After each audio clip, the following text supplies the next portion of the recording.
My Policeman, I have already read. I ended up giving it a 3-star. And this is a literary fiction that is told in 2 perspectives, and it's split up in 5 parts. So each part has somebody else's perspective. So we follow around Marion, who is splitting up her timelines between present day and past. And she is writing a letter to Patrick, who is someone she is taking care of because they recently had a stroke. And you get to learn their history between her husband, and then Patrick, who was seeing her husband. And then the second perspective is Patrick, but in the past when he was in his 30s. So this is a 3-star book. I really enjoyed the writing. I really enjoyed the audiobook. I'm going to watch the movie hopefully tonight with my friend, but I did not like the characters. I didn't like any characters. So Marion, I felt like, was very self-centered and selfish in a lot of the stuff she was saying. There are parts in here where I'm like, girl, what are you doing? I have tabs, so you can't really see. Could I do that? You can't really see them. Red tabs are anything that annoyed me or made me angry. Blue tabs are things that made me sad. And then I started tabbing sections where Marion and Patrick have similarities. And then also I started tabbing sections because you find out that her husband likes men. So I was like, there are subtle hints in here that show that he's not into Marion in general, but also women. But yeah, I ended up giving it a 3-star. Another book I finished, I'll put a cover here, is DC Pride, New Generation. It's a comic book. It's short anthologies and different stories of different superheroes that are either gay, lesbian, asexual, transgender, and it was cute. I also gave it 3 stars. I wish that there's just more story. There are some sections or some stories that have like good advice or like a good meaning to the story. Some, I feel like there wasn't a lot of meaning. It was just these characters are part of the community. Really like the art style for a lot of them. And yeah, it's a 3-star book. Another book that I attempted to read is Heaven's Official Blessing.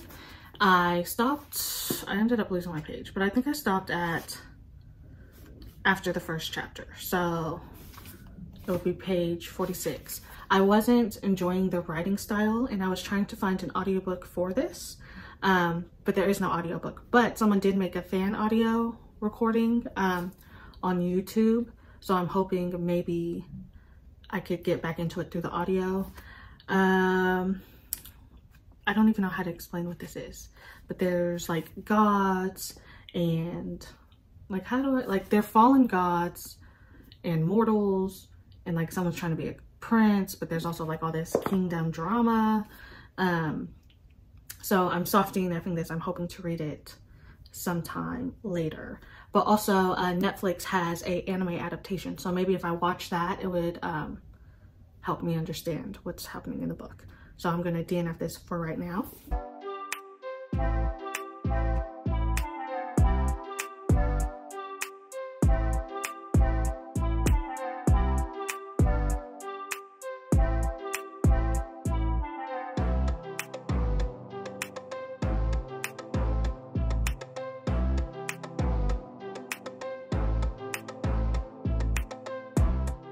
Okay, so I did not finish Faith. I ended up DNFing it at the 2nd volume. There's 4 volumes inside this comic book, and I didn't really care for the characters, the writing, or the art.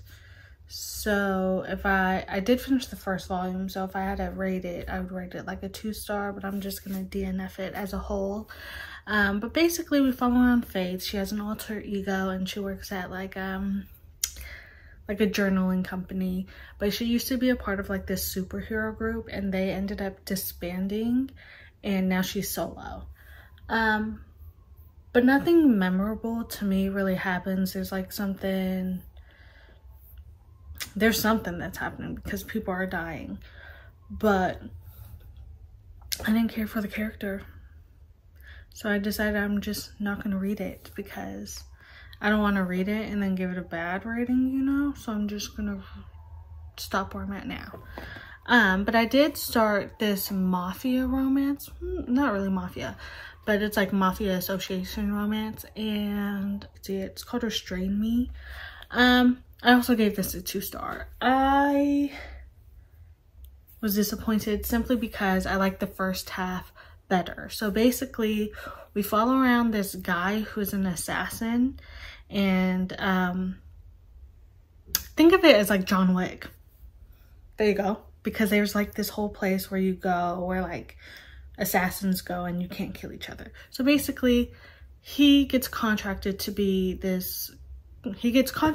by a politician to be the bodyguard of this guy's daughter, simply because this politician is getting a lot of death threats, but now specifically towards his daughter, and he cares about his daughter a lot. So he hires this bodyguard, and this bodyguard has like some dark secrets that we know about but she doesn't know about, and it's forced proximity into her house. And she's very down to earth. I like her as a character. She's very straightforward and blunt, and if she doesn't like something, she'll say it. And he's very reserved and grumpy. And the first section of the book was really good because it's basically all this tension between them, and it's them getting to know each other. And then when they actually start dating or having sex, forming a relationship, everything starts to get bland and boring and flat. So that's when I'm like, tears, you know? I was kind of sad. But yeah, because something happens where she's grieving, and because she's grieving, she basically becomes numb, and all the decisions she has to make, she gives it to him to make, and he's happy to help her out with anything because he's in love with her, and he takes care of her, he takes care of everything that she needs, and I think that's really cute. But when I don't want to say it started getting repetitive, I just feel like it was lacking the chemistry that was there in the beginning, and then also like emotional stuff. So there's a few death scenes in the book, and I feel like all the action scenes happen too fast, and there's like no connection. It just happens and we move on. So the second half of the book really hurt the whole book as a whole. So I gave it a 2-star. So I just finished one of my most anticipated reads called God of Fury. I've been reading this author, Rena Kent, for at least a year now. And there's only like a few books that I've rated like low stars. And this is the 5th book in the Legacy of God series. So this is a male romance. It's very boy obsessed. Anyways, I finished it in a day. I cried. I wasn't ready for this. I'm giving it a 4 stars. So in this book, we follow around 2 perspectives. We follow around Nikolai and Brandon, and they're very opposites attract. They're both kind of grumpy, but also Nikolai, when he's on his good days, is very sunshine. Nikolai is all tatted up, and he likes violence, he likes to fight, he is very deranged in some senses. And then Bran is very closed off, preppy. People consider him like the golden boy of his twin brother Landon, who is also off the rails. But he keeps to himself, and Nikolai becomes obsessed with Bran and pursues him to see if they could, I don't want to say get in a relationship, he just wants to get it in, you know what I'm saying? So he pesters him a lot and annoys him a lot and stalks him a lot. And they develop this push-pull relationship, but Bran isn't out of the closet, or he doesn't even, it doesn't like mention what he is until later in the book, so I guess this is a spoiler. So I believe he goes by demisexual, and Nikolai is bisexual. But their chemistry together is so good. At first I was like, what if I don't like Bran? Because when he starts off in his perspective, I'm like, you're very standoffish. I don't really know about you. But by the end of this book, I'm like, Bran is such a precious angel and he deserves all the love in the world. Okay? And I cried. I cried and I cried and I cried. And I reread the scene where I cried 2 times. Okay? I'm gonna admit that. But basically, how to explain? Bran is trying to like get through the day, and he's struggling with a lot of things, like hidden secrets that he hasn't told his friends, his family, his twin brother. And Nikolai is so observant of Bran that he notices small things about him, and when they actually have like a connection with each other, he starts, I don't want to say pressuring him to answer these questions, but he's trying to get Bran to open up about like why he's hiding himself. And I'm not talking about like hiding his like sexuality. It's like, why are you dimming your light, right? And Nikolai is someone who is already out of the closet. He is comfortable with his sexuality, but he is willing to like not tell anybody who he's with, because he's someone who never does exclusivity, and they both decide to be exclusive with each other, but they're both hiding dark emotions and like demons that they're both trying to fight. And for some reason, each character, they could calm down their demons, and it's just so good. Like, it's so good. I think the second half is better. I do want to say, so it's a 4 stars, and I want to say it's a 4 stars because some parts felt a little bit rushed. So if you haven't read the series and you read some scenes, you're probably going to get confused. So you're going to want to read the series, because each book always connects to a certain scene in different stories. So it's a 4 star. I'm probably going to reread it again. Not right now, but I love it. Honestly, I feel like 3, 4, and 5 are like my top books. 1 and 2 are okay, but I think 3, 4, and 5 of this series is my top book.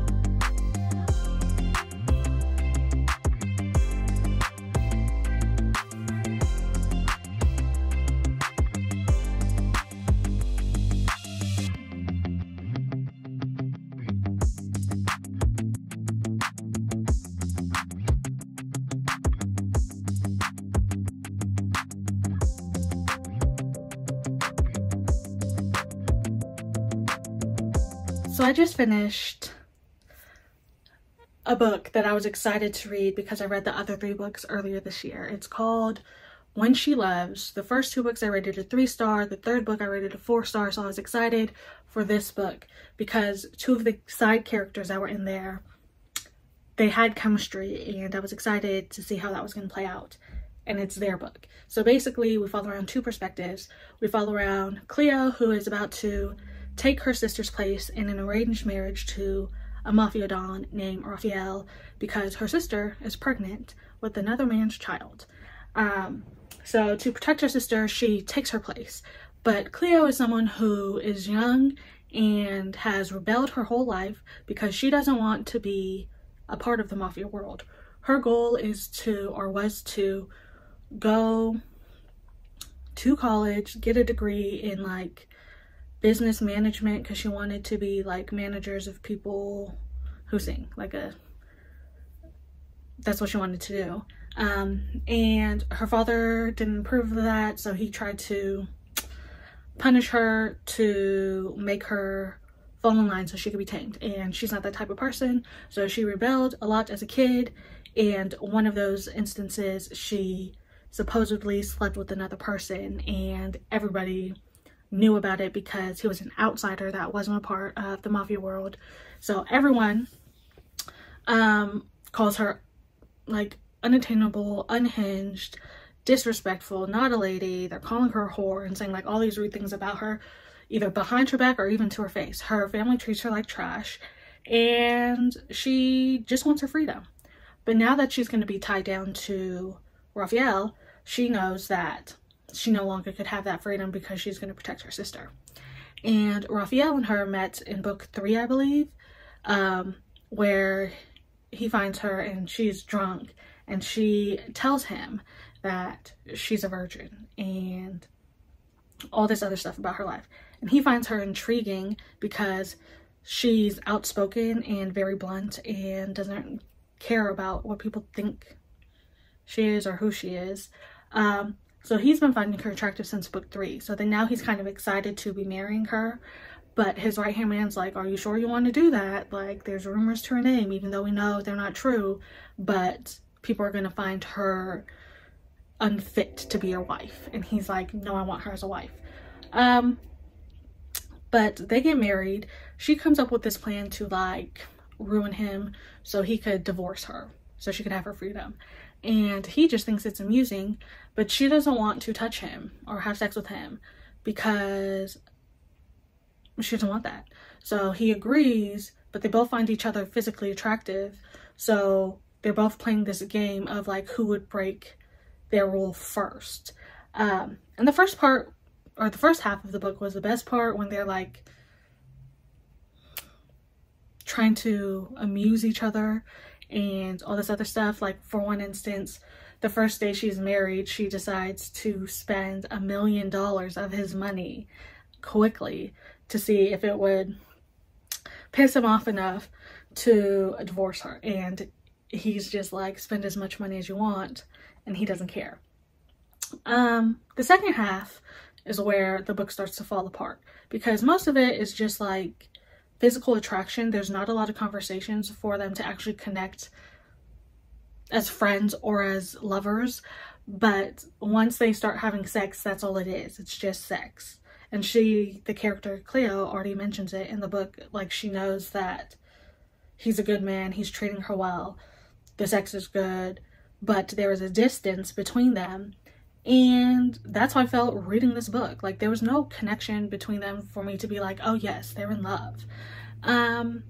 There's a lot of miscommunication. The third act breakup made me say, men are dumb. Men are so dumb. This man is so dumb. As smart as he is and as respectful as he is to her, he is dumb as shit. I'm gonna say that. It pissed me off. And I think, so this is the end of the series. I know I want to read the next series because I don't want to spoil the book, but something happens at the end of the book where Raphael's right-hand man has to leave forever. Like, new identity, can't contact him anymore. He's not a part of the mafia world. He is flying solo with this other dude. He's on the run. So I'm curious to see what his story is going to be, like how he's going to play that out, because he's been a part of the mafia forever. He's been Raphael's best friend forever, and now he can't be there. So that's how I'm feeling. I gave it a 2-star. If anything, it's like a 2.5, but I'm giving it a 2-star on Goodreads. Disappointed. That's all I got for you.